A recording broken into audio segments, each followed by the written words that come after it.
Could a common vitamin you take every day be both a game changer and a hidden risk? Niacin, or vitamin B3, promises big benefits like boosting heart health and longevity.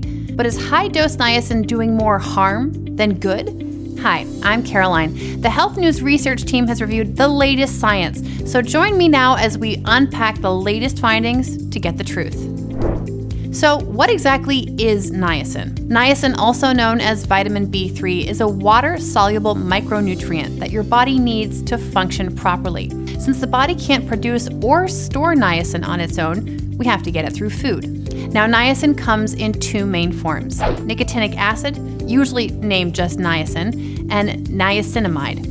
Both of these forms can help your body in different ways. Nicotinic acid is often used to improve cholesterol levels, whereas niacinamide is commonly found in topical skincare products.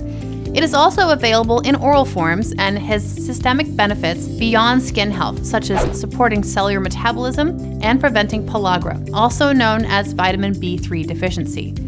But both forms share one thing in common. They both play a crucial role in serving as precursors to NAD+.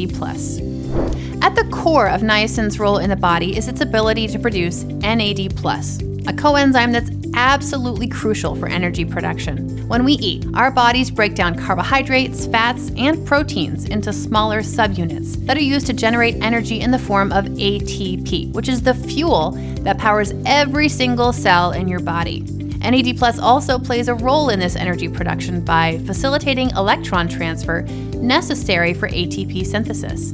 NAD+ plays a particularly vital role in the mitochondria, the energy plants of your cells. They rely on NAD+ to keep running, making sure that your cells have the energy they need to function properly. Without enough NAD+, the efficiency of energy production can plummet because your body may struggle to generate ATP from the food you eat. Beyond energy production, NAD+ plays a key role in cellular repair and maintenance.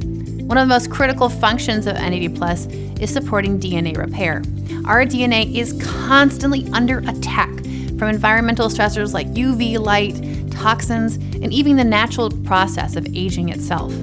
Every time DNA gets damaged, it needs to be repaired to prevent mutations, which can lead to cancer or certain age-related diseases.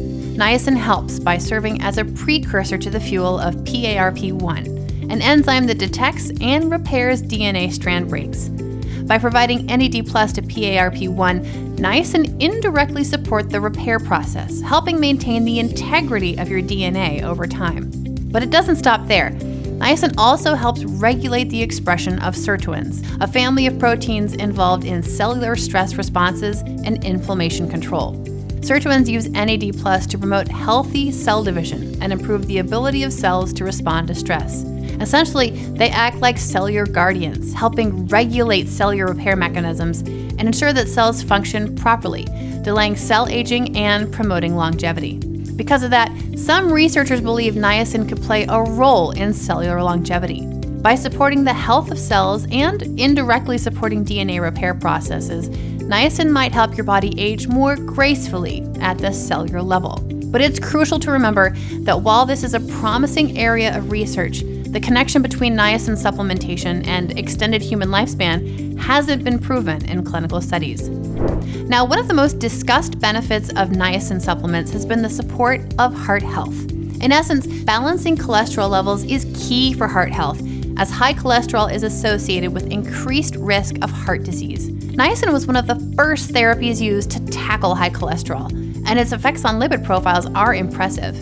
In clinical studies, it was reported that, on average, it can lower LDL, or low-density lipoprotein cholesterol, by up to 25%, and raise HDL, or high-density lipoprotein cholesterol, by 15 to 35%. So how does niacin actually improve your cholesterol levels?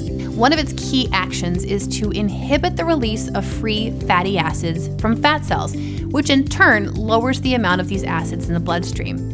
This ultimately reduces the liver's production of very low-density lipoproteins, which are produced from fatty acids and are precursors to LDL particles.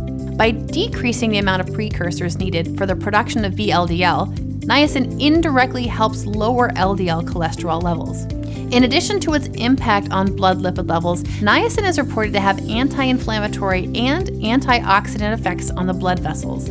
By improving the balance of free radicals and antioxidants in the blood vessels, niacin may help lower oxidative stress and reduce the oxidation of LDL cholesterol. This oxidation can ultimately lead to arterial plaque, a risk factor for heart disease. However, even though niacin has these positive effects on cholesterol, its ability to reduce heart disease risk has been inconsistent in studies. Large clinical trials like the HPS2 Thrive study and the AIM-HIGH trial found that while niacin improved cholesterol levels, it didn't significantly reduce the risk of heart attacks or cardiovascular mortality when used alongside other treatments like statins. Researchers believe that this disconnect could be due to niacin's side effects, which may counterbalance its benefits. For instance, in the HPS2 Thrive study, participants who took niacin experienced more adverse effects like gastrointestinal problems and increased incidence of diabetes diagnoses, without a significant drop in cardiovascular events. So, what are the risks of high-dose niacin? While some evidence shows niacin is effective at improving cholesterol, using it in doses of 1,500 to 3,000 milligrams per day comes with its own set of risks. High-dose niacin has been associated with inflammation, liver damage, and even increased risk of insulin resistance, which can lead to higher blood sugar levels and increase the risk of type 2 diabetes. Additionally, niacin can cause the well-known niacin flush, a temporary reddening of the skin due to increased blood flow. But that's the least of the concerns. Extended-release niacin, which is often used to minimize the flush, has been linked to serious liver problems, especially when taken over a long period of time. Because of these risks, niacin is no longer the first line of defense for managing cholesterol, especially when safer and more effective options like statins are available. Now that we've explored the benefits and risks of niacin, let's talk about how to safely incorporate it into your health routine and what limitations you should be aware of. For most people, getting enough niacin through a healthy diet is more than enough to meet your body's needs. Foods like meat, fish, poultry, grains, and legumes are rich sources of niacin. In many cases, turning to supplements isn't necessary. But if you're taking niacin in supplement form, it's crucial to stay below the upper tolerable intake levels, or ULs, to avoid side effects. For nicotinic acid, the UL is set at 35 milligrams per day, while nicotinamide is generally safer at higher doses, but still has a UL of around 900 milligrams per day. Since different forms of niacin have different ULs, it's essential to read product labels carefully and do your research before taking any supplement. And remember, supplements are not a substitute for a balanced diet. Always prioritize getting your nutrients from food first.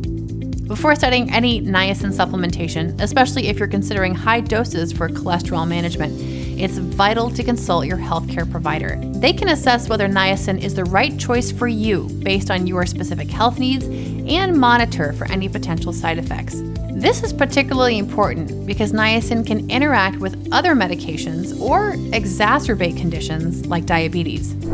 Thanks for watching. If you're curious about other supplements, check out our videos on NAC and berberine, 2 additional compounds that could support your health.